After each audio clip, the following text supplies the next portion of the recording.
RagnaroK, never again. Never again, Buffy. Let's go. And now we're going to be loading into our first semifinals match of the evening. And spawning in the bottom left-hand corner of Ancient Cistern, we have the South Korean Zerg player representing KranKy Gaming. It is Dark. And spawning in the top right-hand corner of Ancient Cistern, we have his opponent. We have the South Korean Zerg player, the other South Korean Zerg. He is representing Alpha X. It is RagnaroK. Oh, and you know what? I have the power. Fix this. Just so everyone knows who this is. Bam. Oh, beautiful. So we are now in our lovely and beautiful ZvZ. So far, hatch gas pools all around. Nothing too crazy, nothing too aggressive on Ancient Cistern, which is what we expect. What we expect to see. Vámonos, papi, vámonos. Oh. And as much as I love to say that, hey, it's RagnaroK and Dark, they're going to be hyper-aggressive, they're going to be in each other's faces, going for Ling Bane, going for mutas, going for these roach timings, the reality is that a couple of weeks ago, they scarred me. They scarred me for life. And I've seen the abyss of ZvZ firsthand. I've seen Dark more than once, not just against RagnaroK, but against other Zerg players as well, like Scarlet comes to mind, where Dark just says no.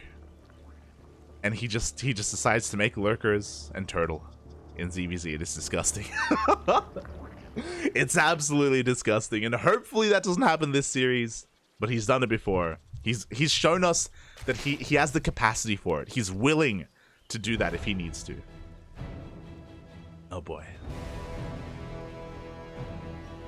Let's hope that, you know what, maybe that was just a fever dream, and maybe that stays a dream, and that isn't reality. Let's go.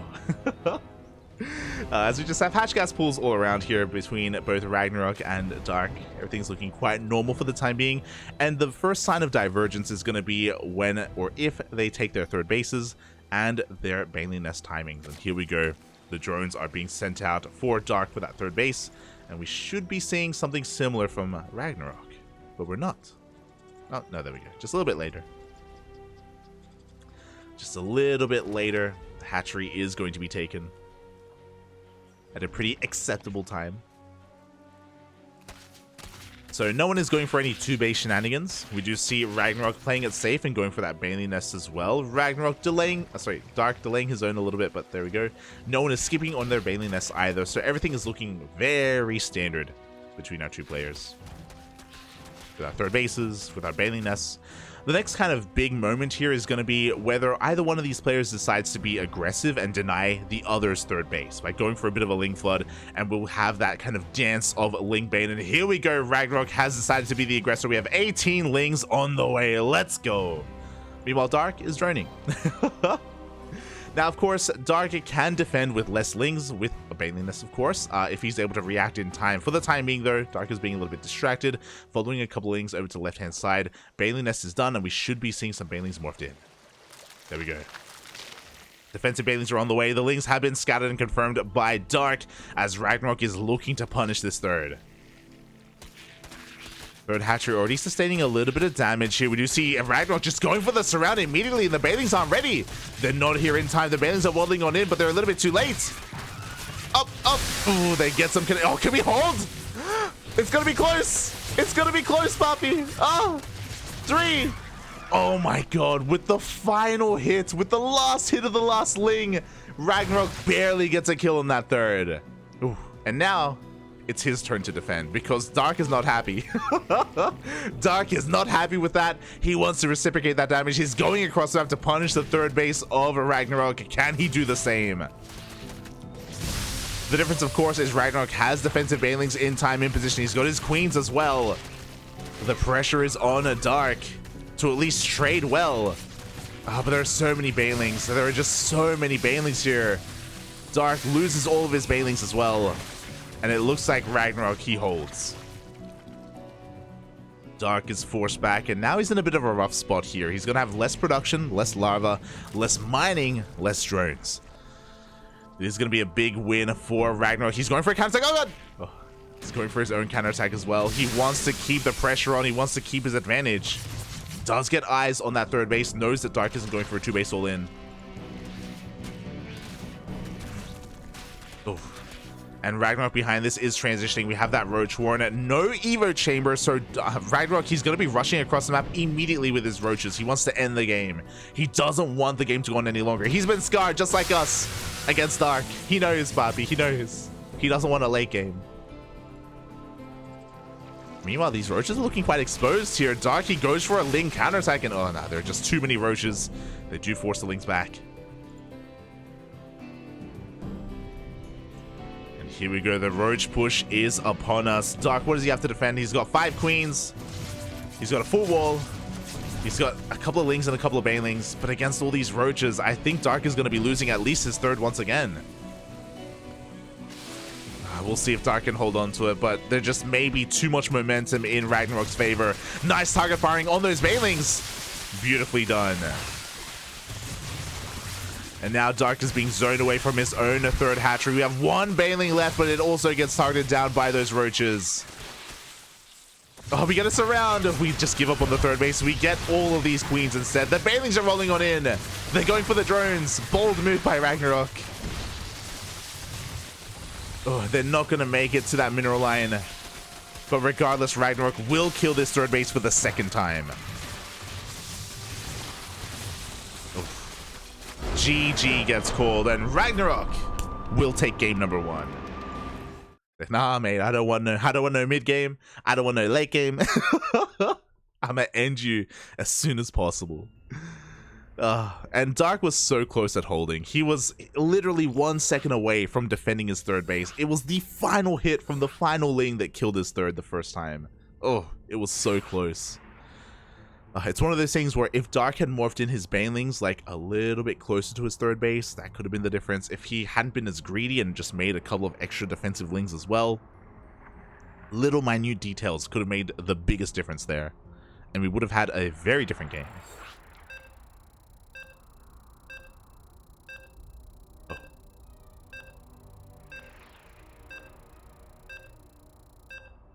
Here we go. Now we're going to be loading into game number 2, and it's going to be taking place on Neo Humanity.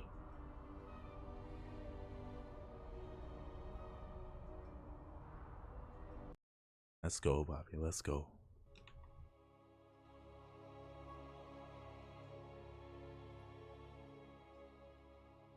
Oh, that's okay, we're good. OBS was dying on me a little bit there. But here we go, spawning in the bottom right-hand corner of Neo Humanity. We have the South Korean Zerg player representing Dragon KZ Gaming, the best Zerg in Korea. But down in this series, it is Dark. And spawning in the top left-hand corner of Neo Humanity, we have the South Korean Zerg player. He took down Serral at I Am Katowice with his ZvZ, representing Alpha X up in this series. It is RagnaroK. Kibyo. I need to change that. Oh god. But yeah, RagnaroK, his ZvZ is world class, and you know what? He may be overall a little bit weaker in some of the other matchups compared to his opponent. It doesn't matter because in ZvZ he thrives and he's going for a pool first. Interesting choice. So for those wondering, a pool first in ZvZ is defensive. It is a very defensive move. It is not really aggressive because we're not getting fast gases. We're not going to have fasting speed. We're not going to have fast Banelings. It is a pool hatch gas opener. So very safe from RagnaroK. Because he just took game 1, it looks like he assumed that Dark would be the aggressor. And RagnaroK is just basically making sure he hard counters a 12 pool or a 13-12 or a 12-11. Anything aggressive, any early pool, early gas timing from his opponent. Meanwhile, Dark is chill. He goes for a hatch gas pool. So Dark wins out here in the coin flip. He goes for an economic opener. RagnaroK goes for a safer opener and kind of sacrifices a bit of his economy early on. So Dark is going to have a little bit of a lead here initially. not the biggest of deals, but we also kind of get an idea. We get like a peek into the mindset of these two players, right? Where RagnaroK is afraid of the aggression of Dark and Dark retaliating with his opener, and Dark is just chill. He's like, whatever. So yeah, just, you know, fun to take note of little things like that. We see Dark just working on his queens. We do see that the onus is now on RagnaroK to do a little bit of damage. He does have faster lings, and he's going to be going across the map, but he only made 2, and his goal here is to try to get some drone kills, but with only 2 lings, it is not likely to happen.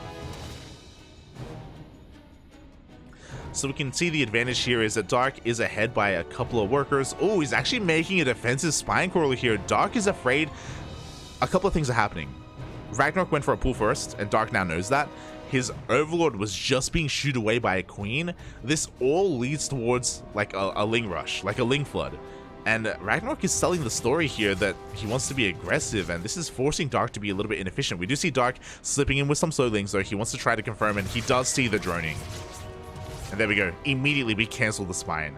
Very important scout by Dark. He was very paranoid about a Ling flood, but he at least sees all these drones, so he knows that he is safe to cancel and safe to be economic. Meanwhile, the mind games don't end there, because RagnaroK, he was faking. Again, he was kind of faking out a Ling flood. Now he's going 2-base lair. Oh boy. Meanwhile, Dark is going to be taking his... Oh, not taking his 3rd base. So Dark is also playing 2-base. Okay, there we go. On Neo, it makes sense on Neo Humanity. Both players are going 2-base lair. My god.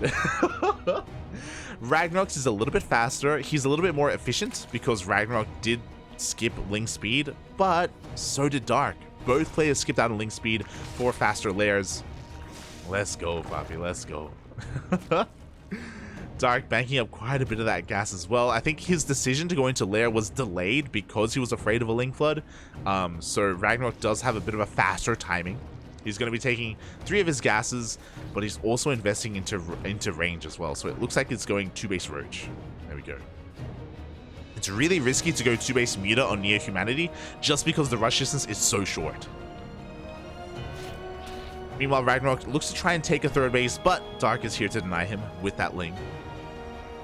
Likewise, Dark is also working on +1 range, so it looks like both players are going they're going into 2-base Roach play and slowly expanding. They're not necessarily going all in, they're just playing very, very safe. And they can hit their own timings, to be fair, but because they're both doing the same thing, they kind of bounce off each other, you know? Now, the biggest difference, the biggest differential is, of course, that Dark is taking a much more standard 3rd base location. RagnaroK is much more aggressive. It's forward for the creep spread, and it also takes advantage of that rich Best Fiend gas geyser. So Dark is going to have to try and punish this in some way. He has to try and make sure that this base doesn't impact the game too much, that RagnaroK doesn't benefit too much from this either. We'll see if he can.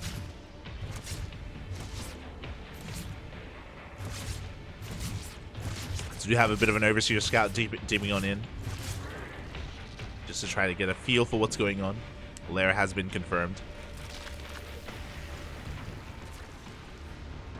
Oh, and RagnaroK.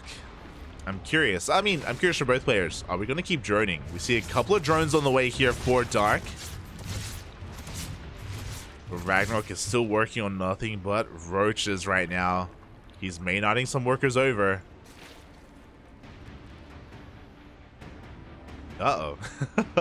RagnaroK does get supply blocked a little bit here, but I have a feeling that RagnaroK, yep, he's only going to be saturating this gas, and he's making nothing but roaches. Let's go, Papi, let's go. Dark, though, is in the midst of still focusing on his economy.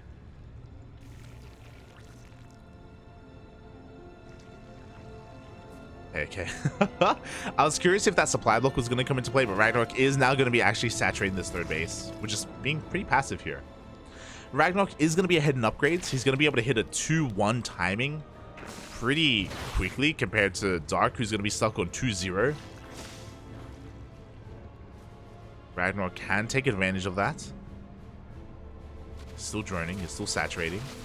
I love this from Dark. Taking down those towers. Making sure his opponent stays the hell away from him. as Dark is going to be fully saturating this third base, taking the gases as well. Still focusing on pure Roach production, getting ready for that big push. Oh, meanwhile, yeah, these Ravagers from Dark are really helping him out because RagnaroK has been getting supply blocked like relatively frequently. Oh. Like even right now, we do need more Overlords on the way here for RagnaroK. Dark with that worker advantage. He has been droning for longer. That's why I assumed that RagnaroK was going to hit a timing. And it looks like he still is. There we go. +2 is going to finish up in a couple of seconds. RagnaroK is getting ready to push on in. He will have that upgrade advantage, but let's look at the numbers though. Dark is ahead in Roaches. Enough time has passed where all this droning has paid off. He has a larger army.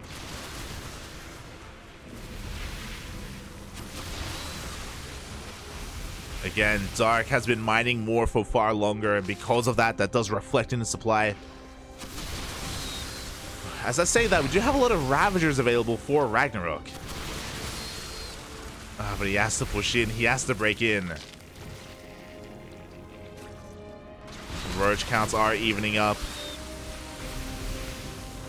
But we have 16 more Roaches on the way for Dark, and RagnaroK, again, because it's near humanity, he's having a really hard time breaking through this choke point.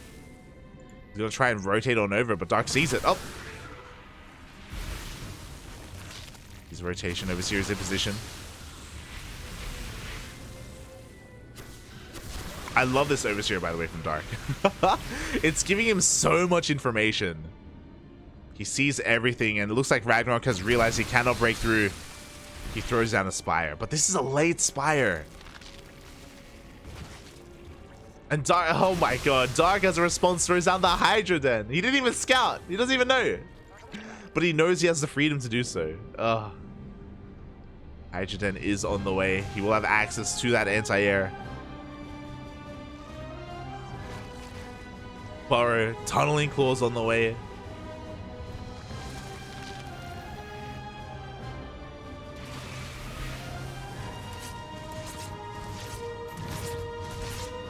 Overseer will go down, and RagnaroK has to back off. He has to focus on his own economy, take more bases. Both players are working on their 4th bases. RagnaroK, he just couldn't really make use of his upgrade timing, and yeah, now he's going to fall back on Mutas instead. Which can work well. The reason for that is because even though Dark has the tech to defend, he has a Hydra Den, Dark is maxed. He can't make any Hydras right now. He has to trade with his Roaches first. As he just techs up and gets a Lurker Den and Infestation. He gets everything. So, yeah, there's going to be a window here where these Mutas can do a lot of damage. They can slip into bases, they can pick up workers. RagnaroK can do a lot here. Meanwhile, Dark is setting up for a counterattack. With Tunneling Claws, Dark can attempt to harass the bases of his opponents. But if the Roach Ravager army stays at home, Dark is going to have a hard time dealing any economic damage. Oh my god. It's a lot of biles.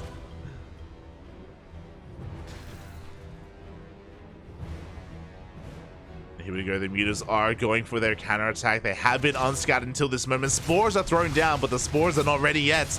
Queens are getting picked off one after another. Immediately, Dark has to counterattack. He knows that he needs to free up supply for Hydras. Even if he doesn't break in, he needs to trade. He's gonna take some blasts to the face. Trying to force his way up this ramp.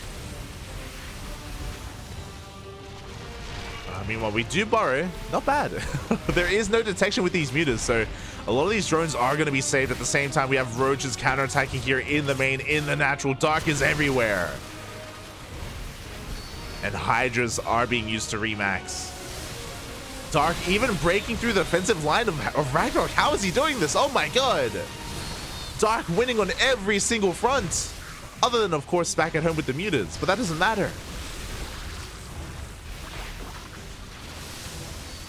As RagnaroK is being bullied backwards here. Finally, he's going to be able to force Dark out of his own third. But the damage has been done. The Mutas turn back around.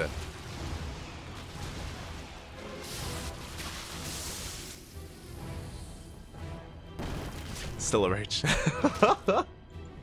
There is still a Roach. The Hydras have appeared, and the drones were almost untouched. Dark is actually ahead worker-wise, just because of that bow. Aye. Now from here, Dark can make Vipers. He can go into Lurkers as well.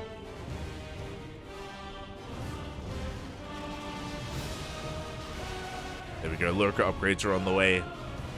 Dark just has a better army right now, and RagnaroK, thankfully he's not like over-investing in these mutas, but he has to transition as well, to be honest.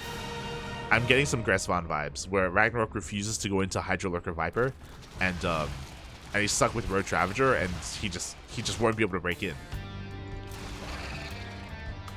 Now, to be fair, Dark hasn't hit critical mass of Lurkers. He isn't at that number yet. He's only got 4 Lurkers. So RagnaroK can abuse that. He can break in. The Lurkers are not here to defend the natural, and here we go. RagnaroK, he's just gonna go straight to the nat. Oh, the Spine Crawlers go down. He's zoning away Dark.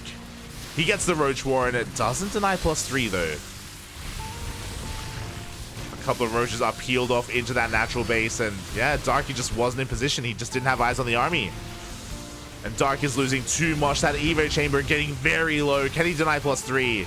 And it looks like he will. There we go. It looks like he will deny +3. The Roaches take down the natural. The mutas at the same time in the main base. And even though RagnaroK cannot break through this like defensive line of Lurkers, he doesn't need to. Does not need to. Oh, he does have to deal with the Lurkers back at home though. There are Lurkers on top of the ramp as well. Lurkers going for camp. There are Lurkers everywhere. Oh my god. RagnaroK, he may just have to turn around and go back home and deal with what's happening here because he's losing too many drones. He's gonna rotate back around instead. These Lurkers doing so much damage. RagnaroK, he doesn't want to turn around, but he has to. But here we go. He's gonna be diving on in. This time he does have detection. Ah, that costs a lot of supply. He killed a bunch of Lurkers, but he lost a lot of Roaches. And there we go. GG gets called. Dark, he does it. He ties up the series 1-1. GG. Let's go. Aye. Yeah, honestly, I feel like the Lurker counterattacks won Dark that game. If he didn't have a Lurker in every base of RagnaroK there, then RagnaroK had a lot of momentum going his way. He took down the production, took down a lot of the economy. But the Lurkers, papi, they're just too much.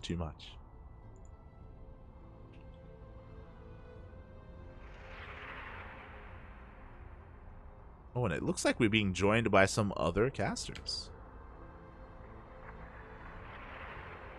Here we go. We're going to that ace match.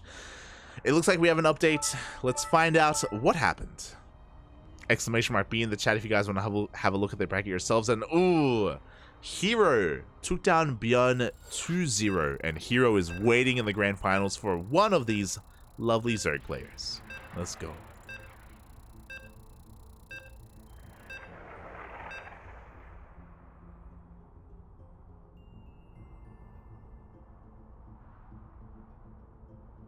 I redeem my replay cost.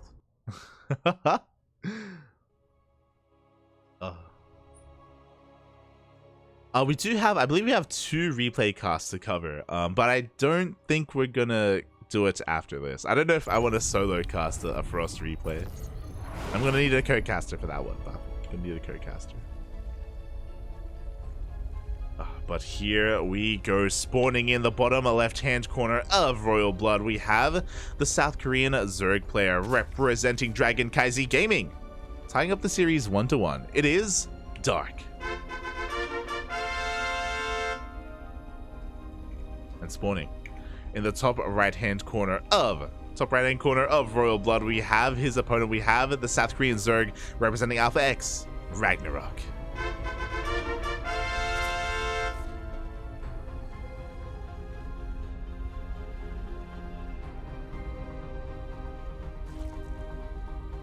There we we go.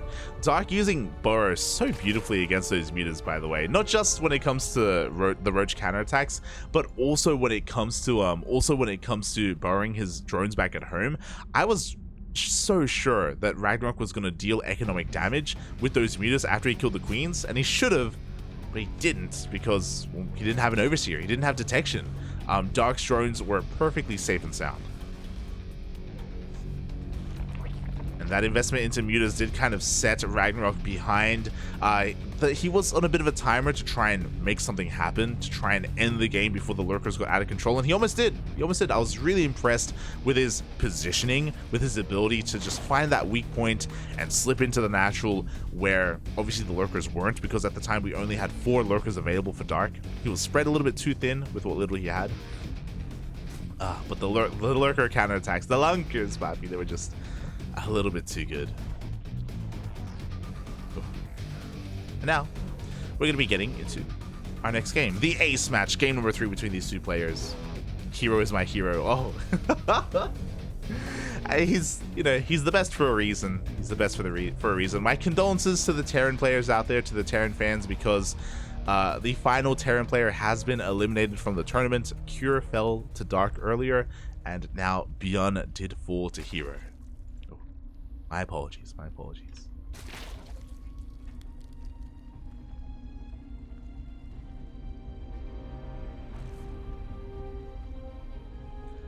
And yeah, from here we're going to be getting into some pretty standard openers. Hatch gas pool all around. We saw some mind games going on at the beginning of Neo Humanity, which was a little fun to watch.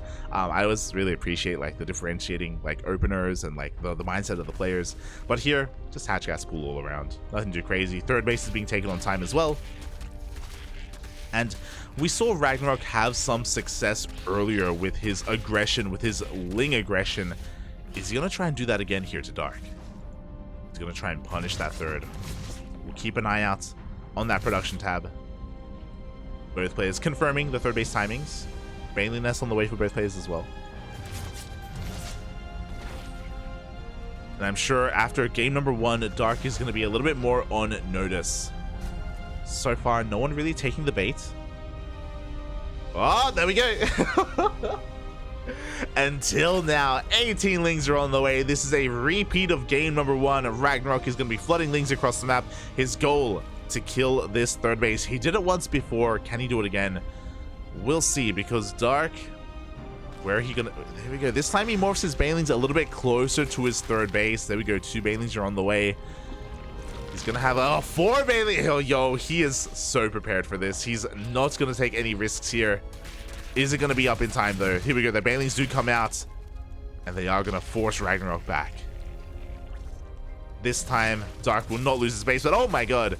Did have a bit of a Baneling water by here. Only 2 drones going down. Yo, RagnaroK, he pulled the Dark. Dark does that. He morphs in 2 Banelings across the map to water them into the natural. Regardless, RagnaroK did invest quite heavily into all these Lings, and he didn't really get too much of a return. So now he has to go back, drone up, and both players just kind of bounce off each other. Ooh, good trade though.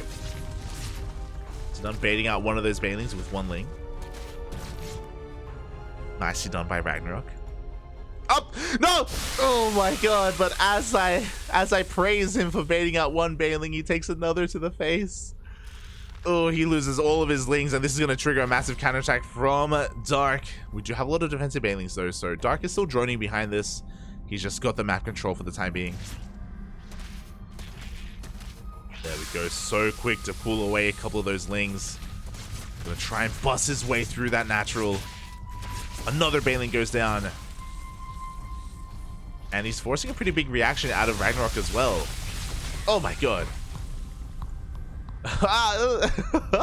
As Dark just go for a bit of a Baneling water by 5 drones go down, but 3 of Dark's own drones are going to fall actually as well. Unfortunate rally. Can he save them? Oh, he will. Let's go. He will save his drones. Oh god. I panned away at the wrong moment. Yeah, RagnaroK, he's now down in the workers. He is having a bit of a rough trade with his army as well. Dark is now free to transition into his own roach production, and RagnaroK has to be more defensive. Like, he's lost a lot of his momentum. Any even.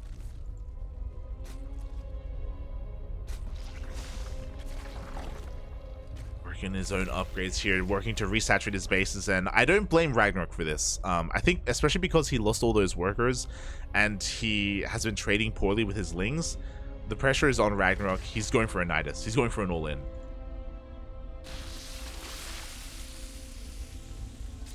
He has to at this point.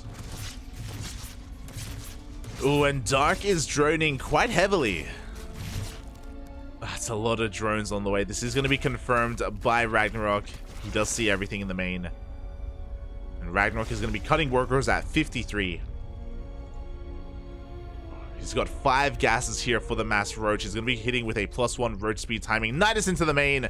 And oh, do have a couple of Banelings waddling into that third base as well. But we have no vision. Dark isn't ready for this. He's still droning. This could be it. We'll see how quickly he can react. There we go. The Nidus does finish. Dark immediately is headed towards his main base, but RagnaroK, he wants to cut him off in the pass. He's taking control of the ramp. Where's the buyer? We do have that buyer, but the boys are being pulled. Dark may just have enough. It looks like he does with the reinforcements. Dark, he gets us around. He's losing a lot of drones, though.